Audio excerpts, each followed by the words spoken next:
శ్రీ గురుభ్యో నమ. నమ శివాయ చ నమ శివాయ. సత్సంగ పరివారానికి సాదరాహ్వానం. జగద్గురువులు శ్రీ శ్రీ ఆదిశంకరాచార్య విరచిత శివానంద లహరి స్తోత్రంలోని 2వ శ్లోకం సూక్ష్మంగా తెలుసుకునే ప్రయత్నం చేద్దాం. గం గణపతియే నమః. గళంతి శంభోత్వచ్చరిత సరిత కిల్బిషజో గళంతి ధీకుల్యా సరణిషు పతంతి విజయతాం దిశంతి సంసార భ్రమణ పరితాపోపశమనం వసంతి మచ్చేతో హ్రద భువి శివానందలహరి. నమ శివాయ చ నమ శివాయ. శివానందము తన చిత్తం నందు స్థిరముగా ఉండుటకు ఆచార్యుల వారు ఈ శ్లోకం ద్వారా తెలియజేశారు. శ్లోకం: హే శంభో, ఓ సుఖకారణ, త్వచ్చరిత, త్వత్ నీ యొక్క చరిత, చరిత్రము అనెడు, సరిత ప్రవాహము నుండి, గళంతి జారుతున్నదియు, కిల్బిష రజోదలంతి, కిల్బిష అనగా పాపములు అనడి, రజహ పరాగమును, దళంతి ఛేదించుచున్నదియు, దీకుల్య సరణిషు, దీ అనగా బుద్ధులు అనడి, కుల కాలువల యొక్క, సరణిషు మార్గములయందు, పతంతి పడుచున్నదనియు, సంసార భ్రమణ పరితాపోపశమనం అనగా సంసార జనన మరణ రూపమైన సంసారమునందు భ్రమణ తిరుగుటచే పుట్టిన పరితాప దుఃఖము యొక్క ఉపశమనం శాంతిని దిశంతి ఇచ్చుచున్నదనియు, మచ్చేతో హ్రద భువి, మత్ నా యొక్క, చేత చిత్తమని ఎడుగు, చిత్తమనేడు, హ్రద మడుగు యొక్క, భువి భూమి యందు, వసంతి ఉండునదియగునగు, శివానందలహరి శివ పార్వతీ పరమేశ్వరుల చేత పుట్టిన ఆనంద సంతోషము యొక్క లహరి ప్రవాహము విజయత సర్వోత్కృష్టముగా ఉండుగాక. ఈ శ్లోకం నందు శివానందము తన చిత్తమునందు స్థిరముగా ఉండుటకు అనగా కవిత్వధార ప్రవహించుటకు శివులు వారిని ఆచార్యుల వారు ప్రార్థించుచున్నారు. తాత్పర్యం ఏమనగా, ఓ శంభు, నీ యొక్క చరిత్రమనేడు నది నుండి ప్రవహించుచున్నది, పాపుల నిలియడు ధూళిని అణిచి, పాపములని ధూళిని అణచివేయుచున్నది, బుద్ధులు అనేడు పిల్ల కాలువల యొక్క త్రోవల యందు ప్రసరించుచున్నది, జనన మరణ రూప సంసార చక్ర భ్రమణము,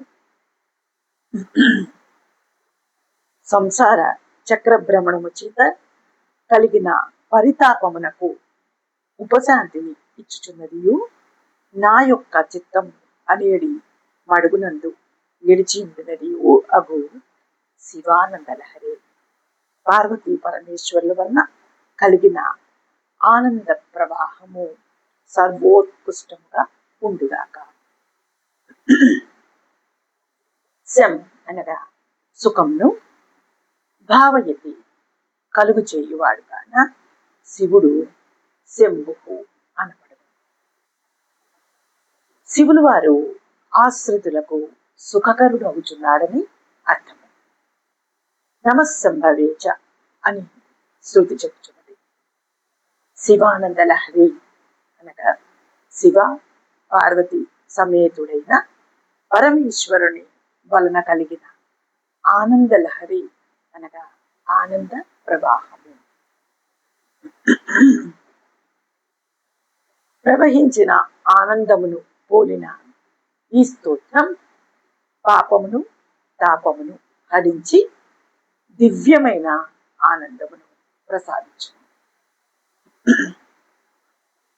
శంభు పదానికి సుఖశాంతులను మన వరకు తీసుకువచ్చి ఇచ్చువాడు లేక సుఖశాంతులకు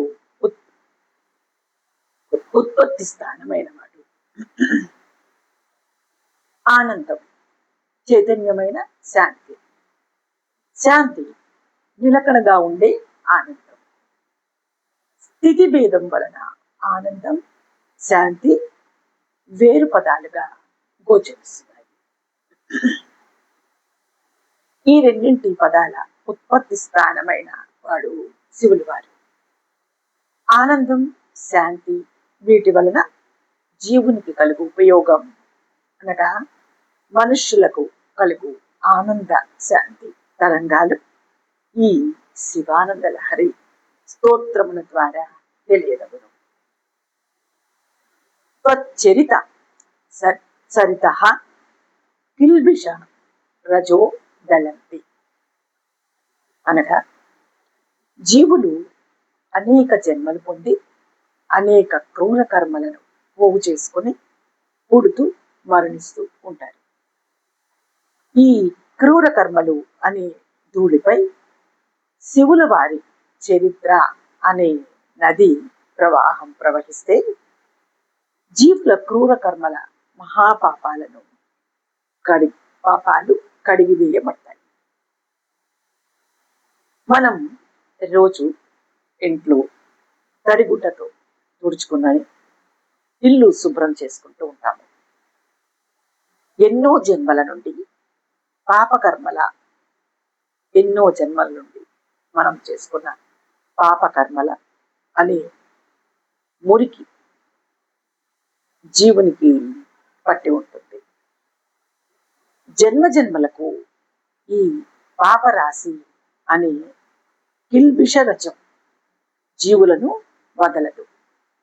దాని వలన అనేక కష్ట దుఃఖములు జీవుడు అనుభవించడు. అవశ్యం అనుభోక్తవ్యం కృతం అనుభోక్తవ్యం కృతం కర్మ శుభం. అవశ్యం అనుభోక్తవ్యం కృతం కర్మ శుభం. అందరూ ఈ దుఃఖముల నుండి జీవుడు తరించాలంటే ఒక్క శివనామం తప్ప వేరే మార్గం లేదు. శంకరోతి ఇది శంకర. శుభమును ప్రసాదించేవాడు శంకరుడు. ఈ శివనామం జీవుల పాపరాశిని తుడిచి జీవులను ఉద్ధరిస్తుంది. సగర చక్రవర్తి 60,000 కుమారుల భస్మరాశిపై గంగానది ప్రవహించి ముక్తిని ఇచ్చినట్లు జీవుల పాపకర్మద దానిపై శివనామ ప్రవాహం పయనించి జీవులకు మోక్షం ప్రసాదిస్తుంది. దీకుల్య సరణిషు పతంతి అనగా ప్రతి జీవి తరించడానికి మనసు పెద్ద ప్రతిబంధకం అవుతుంది. ఈ మనస్సు కాసేపు దేవుని నామంపై దేవునిపై దృష్టి పెట్టనివ్వకుండా ఇతర విషయములపై లగ్నం చేస్తుంది. బుద్ధి ఈ మనస్సును లాగి మళ్ళీ దేవుని నామంపై కూర్చోబెడుతుంది. పంచ జ్ఞానేంద్రియముల ద్వారా మనస్సు విషయ వాసనలను గ్రహిస్తుంది. ఆచార్యులు వారు ఈ శ్లోకంలో బుద్ధి గురించి చెప్పారు. దీకుల్య అన్నారు. అనగా బుద్ధి అనే పిల్ల కాలువ ద్వారా శివానంద లహరి అనే స్తోత్రం అనే మహానది ప్రవహించి జీవుని యొక్క అంతరంగ ప్రక్షాళన చేస్తుందని ఆచార్య వారు తెలియజేశారు. అందువల్లనే బుద్ధి లేదా అని జనులు అంటూ ఉంటారు. దిశంతి సంసార భ్రమణ పరితాపోపశమనం అనగా శివనామం చేయటం వలన బాహ్య అంతర్శుద్ధి జీవనకు ఏర్పడి సంసారిక పరితాపాలు ఉపశమనం కలుగుతుందనే విషయం ఆచార్య వారు చెప్పినారు. వినాశకాలే విపరీత బుద్ధి నుండి వికాసకాలే సవివేక బుద్ధిగా మారి సాంసారిక పరితాపం ఉపశమిస్తోంది. అగ్నిపై నీళ్లు చదివితే అగ్ని జ్వాలలు ఉపశమిస్తాయి. సాంసారిక పరితాపంపై శివనామం అని జలం చల్లడం ద్వారా సాంసారిక పరితాపం ఉపశమిస్తోంది. వసంతి హ్రద భువి బాహ్య అంతరంగ ప్రక్షాళన అయితే శాశ్వత సుఖానికి ఉత్పత్తి స్థానమైన శివులు వారి సాన్నిధ్యం లభిస్తుందని శివులు వారితో జీవుడు ఐక్యం అయి ముక్తిని పొందుతాడు. శివనామ స్మరణం, శివచరిత పఠనం, శివపాద భజనం ద్వారా జీవుడు శుద్ధి అయి మహదానంద ఆత్మానుభూతిని చేరుతాడు. శంకరస్య చరితా కథామృతం చంద్రశేఖర గుణానుకీర్తనం నీలకంఠ తవ పాద సేవనం సంభవంతు మమ జన్మ జన్మని వాగర్ధావివ సంవృత్తో వాగర్ధ ప్రతిపత్తయే జగతః పితరం వందే పార్వతీ పరమేశ్వరో నిరక్షర పదభ్రష్టం మాత్రాయనం భవేత్ తత్సర్వం క్షమ్యతాం దేవనారాయణ నమోస్తుతే కాయేన వాచా మనసేంద్రియైర్వా బుద్ధ్యాత్మనా వాక్ ప్రకృతే స్వభావాత్ కరోమి యజ్జత్ సకలం పరస్మై నారాయణాయేతి సమర్పయామి. ఇది ఈ శ్లోకం యొక్క సూక్ష్మ వివరణ. ఆ పార్వతీ పరమేశ్వర్ల అనుగ్రహం మనందరి మీద కలుగుగాక. నమ శివాయ. నమ శివాయ.